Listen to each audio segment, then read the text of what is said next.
Hello friends, स्वागत है आपका अपने यूट्यूब चैनल बैंकर्स हब में, जहां आपको जानकारी मिलती है बैंक से संबंधित कार्यों की।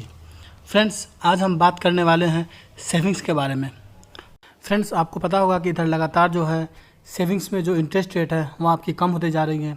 उसी प्रकार इंटरेस्ट रेट जो आपका एफडी में है वह भी लगातार कम होता जा रहा है। फ्रेंड्स, कंडीशन यह आ गया है कि अभी जो इंटरेस्ट रेट मिल रहा है एफडी में वह निगेटिव हो चुका है, यानी कि जो मुद्रास्फीति है यानी कि इन्फ्लेशन रेट है वह 6% है, लेकिन जो हमें ब्याज दर मिल रहा है इंटरेस्ट रेट पे एफडी के, उस पर 5.5 या 5% मिल रहा है, यानी 1% का निगेटिव ग्रोथ हो रहा है। तो फ्रेंड्स, ऐसे में जाहिर सी बात है कि अगर आप इन्वेस्ट करते हैं बैंकों में तो यह एक बेटर ऑप्शन नहीं होगा। तो फ्रेंड्स, आज हम जानने वाले हैं कि अगर सैलरीड पर्सन है या फिर जो भी इनकम जनरेटेड पर्सन है वह अगर सेविंग्स करते हैं, इन्वेस्टमेंट करते हैं, तो वो कितना करें, किस प्रकार करें, कहाँ करें, ताकि जो इनका रिटायरमेंट प्लान हो वह अच्छा हो सके, उन्हें बाद में एक बेटर ऑप्शन मिल सके। Friends, working class generally stock market में पैसे नहीं लगा पाते हैं, क्योंकि सुबह 9 से लेकर 3 बजे तक का जो टाइमिंग है वह जनरली वो लोग ऑफिस में रहते हैं और उसी समय मार्केट खुला रहता है। और इसके अलावा और कईयों की पहचान नहीं होती है कि कौन सा स्टॉक सही है, कौन सा स्टॉक गलत है। या तो आप अपने फाइनेंशियल एडवाइज़र से जानकारी लें और तब अपने स्टॉक में पैसे लगाएं, और अगर नहीं लगा सकते हैं तो ऐसे में फ्रेंड्स एक ऑप्शन आता है आपका म्यूचुअल फंड का। इसके बाद है फ्रेंड्स गोल्ड बॉन्ड, आप गोल्ड में पैसे लगा सकते हैं। इसके अलावा है रियल एस्टेट, ज़मीन में आप पैसे लगा सकते हैं। इसके अलावा गवर्नमेंट की कई सारी स्कीम्स हैं जो कि बेटर इंटरेस्ट रेट देती हैं आपके एफडी से। फ्रेंड्स, पीपीएफ हो गया, एनपीएस हो गया, यह जहां अभी आपको एफडी 5% दे रही है वहां यह 7.5% के आसपास इंटरेस्ट रेट रिटर्न कर रही हैं। उसी प्रकार बच्चियों के लिए सुकन्या समृद्धि योजना है, वह बेटर इंटरेस्ट रेट देती हैं। इसके अलावा अगर सीनियर सिटीजन है तो ऐसे में सीनियर सिटीजन सेविंग स्कीम ले सकते हैं, वह एक बेटर ऑप्शन है। तो इस प्रकार फ्रेंड्स हम अपने पैसे को बैंकों के अलावा भी इन्वेस्ट कर सकते हैं। अब आते हैं फ्रेंड्स कि हम कितने रुपए इन्वेस्ट करें या कितने रुपए हम सेविंग्स में डालें। फ्रेंड्स, अगर आप 100 रुपये कमाते हैं तो ऐसे में ज़रूरी है कि आप 70 रुपये अपने खर्च चलाएं और बाकी के जो 30 रुपये हैं वह आप इन्वेस्ट करें, ताकि इससे जो है आपका जो रिटायरमेंट प्लान होगा वो आपको एक बेटर रिटर्न देगा। फ्रेंड्स, आज के डेटों में पेंशन जो है वो आपकी ख़त्म हो चुकी है। अगर आप सैलरीड क्लास हैं या आप गवर्नमेंट जॉब हैं तो भी आपकी जो पेंशन है वो ख़त्म हो चुकी है, आपको एनपीएस मिलता है। उसी प्रकार अगर आप प्राइवेट में हैं तो भी जो ओल्ड एज टाइम है वहाँ पे आपको पैसे की ज़रूरत पड़ेगी। तो इसलिए आपको इन्वेस्टमेंट इस प्रकार करना हो ताकि आपका रिटायरमेंट प्लान जो है वह बेटर हो सके। तो फ्रेंड्स, इस प्रकार अगर आप 30 रुपये जमा करते हैं आज के डेट से तो आपको एक बेटर रिटर्न प्लान मिल जाएगा। तो फ्रेंड्स, अगर आपके पास लोन नहीं है तो ऐसे में तो ज़रूरी है कि आप 30 रुपये खर्च कर सेव करें, किंतु अगर आपके पास लोन है तो ऐसे में यह राशि कम भी हो सकती है। तो फ्रेंड्स, अगर आप 30 रुपये को इन्वेस्ट करते हैं तो इसे आप 3 भागों में बांट लें, यानी 10-10-10 करके।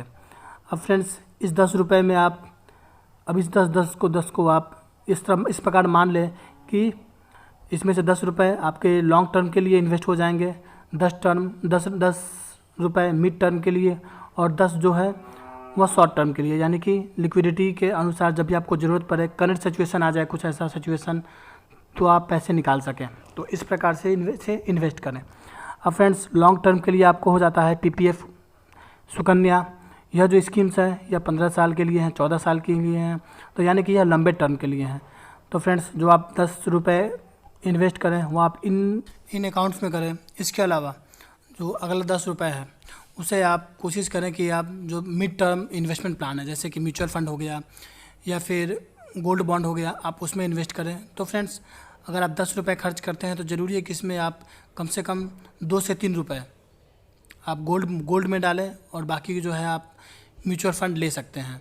फ्रेंड्स, गोल्ड बॉन्ड खरीदना एक बेटर स्कीम है रैदर देन कि आप गोल्ड का कोई नेकलेस खरीदें या ज्वेलरी खरीदें, क्योंकि फ्रेंड्स गोल्ड जो है वो आपको चोरी हो सकती है। अगर आप फिजिकल लेते हैं तो पुरानी हो सकती है और उसमें जो कॉस्ट कटिंग जो दूसरी होगी पिघलाने की या बनवाने की या लाने ले जाने की, तो वह ज़्यादा लग सकता है। किंतु वहीं अगर आप गोल्ड बॉन्ड लेते हैं तो यह आपको आसानी से मिल जाएगा, आसानी से आप इसे क्लियर कर सकते हैं और यह एक्यूरेट रहता है, यानी कि जो गोल्ड होगा, गोल्ड मिलेगा आपको वह एक्यूरेट मिलेगा, वह प्योर गोल्ड मिलेगा आपको। किंतु वहीं जो अगर आप फिजिकल गोल्ड का लेते हैं तो वह उसमें आपके वो प्योरिटी की कोई कंडीशन नहीं रहेगी कि वह कितना सही है कितना नहीं है। तो इसलिए अगर आप इन्वेस्ट कर रहे हैं और गोल्ड में इन्वेस्ट करना फ्रेंड्स बेटर होता है, ज़्यादा अच्छा होता है, क्योंकि गोल्ड फ्रेंड्स आज से नहीं या बरसों पुरानों दिनों से गोल्ड में इन्वेस्ट किया जा रहा है। फ्रेंड्स जहाँ तक बात है रियल एस्टेट की, तो रियल एस्टेट के लिए ज़्यादा पैसे चाहिए और वह अगर आप अपने मंथली सेविंग्स से यह चीज़ आप ले नहीं सकते हैं। इसके लिए आपको बड़ा विजन रखना पड़ेगा बड़े टाइम के लिए। और फ्रेंड्स अगर रियल एस्टेट उनके लिए फ़ायदेमंद होता है जो कि ब्रोकर होता है, बाइंग और सेलिंग जिनका काम होता है।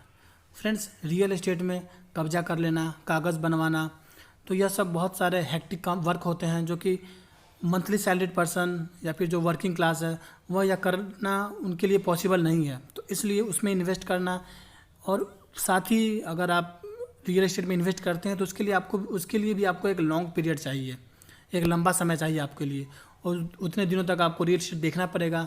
तो इसलिए वह एक बेटर ऑप्शन नहीं है कि आप इसके लिए लें। हाँ, आप अपना घर जिसमें आप रहते हैं एवं ऑफिस जिसमें आप काम करते हैं यह आप अपने लिए ख़रीद लें तो यह आपके लिए एक बेहतर ऑप्शन है। तो इनके लिए आप रख सकते हैं। और इसके अलावा जो आपके अदर इन्वेस्टमेंट ऑप्शन है आप वहाँ पे पैसे इन्वेस्ट कर सकते हैं। तो इसी प्रकार फ्रेंड्स जो आपका मंथली इन्वेस्टमेंट है उसमें से जो मिड टर्म इन्वेस्टमेंट आप मान के चलते हैं तो उसमें 3 और 7 में आप गोल्ड और म्यूचुअल फंड को इन्वेस्ट कर सकते हैं। तो यानी कि जो 10 रुपये है उसमें से आप 3 रुपये मान लीजिए कि आप लोगों ने गोल्ड में डाल दिया, गोल्ड ETF में, और जो बाकी 7 रुपये हैं वो आपने म्यूचुअल फंड में डाल दिया।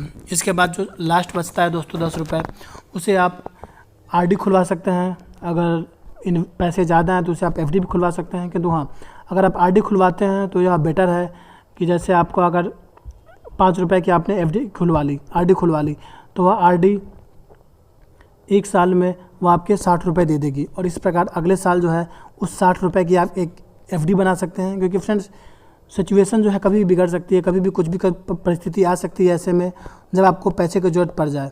और कुछ अकाउंट है जैसे कि PPF है, सुकन्या है, उसमें से आपको इतनी आसानी से पैसे नहीं निकलेंगे। किंतु हाँ, अगर वहीं जो आपका RD है आप बैंक जाइएगा और आपको वहाँ से पैसे आप निकाल सकते हैं, अगर आपको कुछ ऐसे करंट सिचुएशन आ गए तो।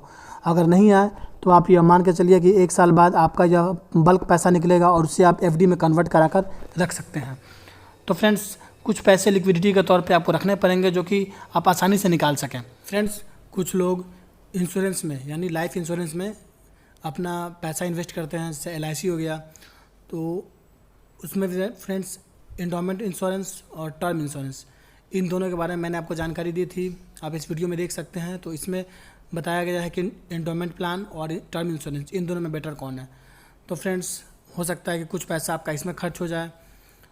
फ्रेंड्स अगर आपके पास लोन है, जैसे कि फ्रेंड्स आपके पास पर्सनल लोन हो और होम लोन हो, तो इसमें फ्रेंड्स आप डिफरेंस देख सकते हैं कि जहां आपको होम लोन 7 से 8% लगेगा, वहीं आपका जो पर्सनल लोन है उसमें आपको 11 से 12% चुकाना पड़ेगा। तो फ्रेंड्स यह ज़रूरी है कि आप अपने पर्सनल लोन को पहले ख़त्म करें, यानी जो भी आपका सेविंग्स पहले हो रहा है आप उस सेविंग्स को रोक करके, या जो भी आप अपने FD बना रहे हो या फिर आप RD बना, जो आपका शॉर्ट सर्विस है, शॉर्ट इन्वेस्टमेंट प्लान है, आप उसे जो है अपना लोन ख़त्म करें और उसके बाद उस पैसे को इन्वेस्ट करें। फ्रेंड्स वहीं अगर आप होम लोन को देखेंगे तो होम लोन काफ़ी कम किस्तों पे होता है, उसका जो ब्याज दर होता है वह काफ़ी कम होता है और यह एक टैक्स बेनिफिट भी देता है। तो इस प्रकार अगर आपका लोन है, होम लोन है, तो उसे आप एक सेविंग के पर्पज़ से काउंट कर सकते हैं। तो इस प्रकार ये आपका एक रियल एस्टेट सेविंग्स हो जाएगी। तो फ्रेंड्स आप कुछ पैसा जो है इसमें इन्वेस्ट कर सकते हैं। तो यह हो गया फ्रेंड्स कि जो आपके 30 रुपये हैं, आपकी जो 100 में से 30 रुपये आप बचा रहे हैं, उस 30 को आप इन जो सेविंग्स के दूसरे ऑप्शंस हैं आप इनमें इन्वेस्ट कर सकते हैं। तो यह था दोस्तों इन्वेस्टमेंट के ऑप्शंस। आशा करता हूँ दोस्तों आज की जानकारी आपको अच्छी लगी होगी और आप अपना पोर्टफोलियो तैयार कर सकेंगे। शुक्रिया फ्रेंड्स। टर्म इंश्योरेंस और एंडोमेंट प्लान के बारे में जानने वाले हैं। टर्म इंश्योरेंस क्या है और एंडोमेंट प्लान क्या है और इनमें बेटर कौन है। दोस्तों आइए हम जानते हैं इसके बारे में।